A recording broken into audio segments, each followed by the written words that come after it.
What is up, guys, and welcome back to another video. As you guys well know, me and my brother recently just bought a couple of used cars, and today we're going to be talking about 5 things that you guys need to check when buying a used car. I know the thought of buying a used car can be very intimidating, whether it's from a private party or a dealer, but with this list of 5 things that I'm about to give you, I will guide you guys into reassuring you guys pick up a very good used car, a car that is going to last you for years to come, and not overpay for the car and possibly even get it under asking price. But let's go ahead and start off with the number 1 thing. The very first thing you want to do is do your research. One of the first things you want to do when trying to buy a used car is know the car's true market value, so you won't overpay and you will know when you're getting a good deal. There's a lot of different places you could actually go do this, but one of the most popular places actually to do this is Kelley Blue Book. You go on here and see what the car's fair market value is, and then you pretty much want to stay between that range. There's a lot of things that you can use this site for. It is very helpful, and it really came in handy when I was trying to trade in my Camaro. You can search new, certified pre-owned, and used. You can search any model, make, and year, and you can go as far back as the 1980s. Take for example, here's the 300ZX, the 1993, the one I just recently bought, and its fair market value is 1.6 to 3.4 thousand, and I ended up paying $4,000 for it. I did pay above market value for a good condition. My car is completely stock, so I took that into consideration by giving the extra $600, because at a car this age and the style of this vehicle, they usually come with a lot of modifications. I know this process can be very time consuming, so that's why I placed it first, because I know you guys are probably looking into multiple cars, and if I was you, I wouldn't skip any car that I was looking into. I would research every single car that I would like to own or that I'm looking into purchasing and get a good idea of what their fair market value is. If you know the car's true market value, it's very hard for you to end up overpaying for a car unless you actually really want it. The second thing you want to be looking at is the tires and the life that is left in the tires. You can check the tread on the tires and see how much is left.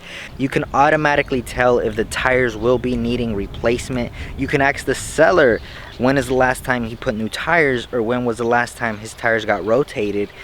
But you can't always take their word for it, because they are trying to sell the car and they might end up bullshitting you just to get the car off their hands. So one of the things you could actually do to check the life that is left on the tires is do the penny test. So here goes the penny. You want to flip it upside down. I'm going to be putting a diagram on the screen so you guys can get a look at and see what your tires should actually look like. You want to grab this and put it inside the groove, whether in the middle or to the one on the edge. And that is what you guys want to see when you guys are doing the penny test on the tires. Let's go ahead and take a look at one more example, and that is my brother's 350Z, which he knows he needs new tires all around. But let's just go ahead and do the penny test and see if he actually does need new tires. And lo and behold, yes, my brother is in need of new tires for his 350Z. But he already knew that, and he managed to negotiate the price a little bit down because of the fact that it needed new tires. So this is something you guys should actually check, because it could be beneficial in lowering your car's price. For number 3, you of course want to do a full walk around of the car. Notice its imperfections. Don't get distracted by what the seller is telling you, because sometimes when they are talking to you, they will distract you and they will not allow you to see what is really wrong with the car. And then once you buy it and take it home and you have more time to think and look at it, you will actually end up noticing stuff that you didn't notice when you were actually buying the car. Look at the rims, they could be curved rash. That could also help you in lowering the price. Look at any door dings or scratches or deep scratches that won't be buffed out. Imperfections in the paint.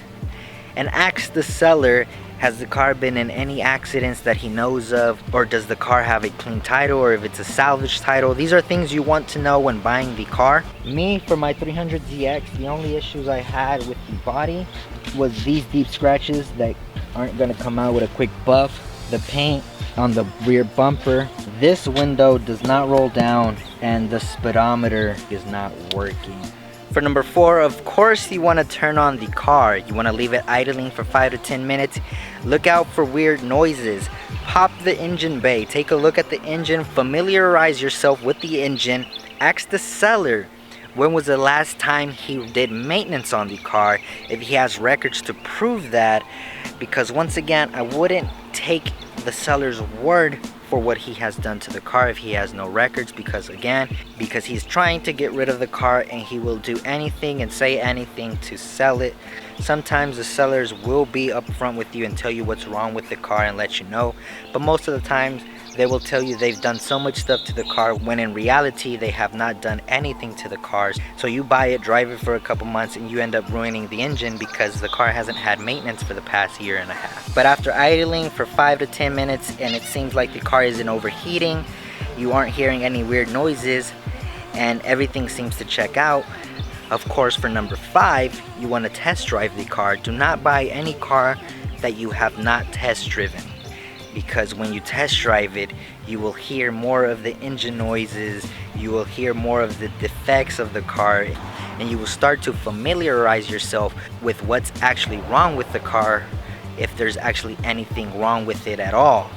Keep in mind, you're buying a used car and not everything in it is going to be perfect. If you're getting a car that's about 3 to 4 years old, you should actually expect for everything in that car to be running fine because of its short lifespan.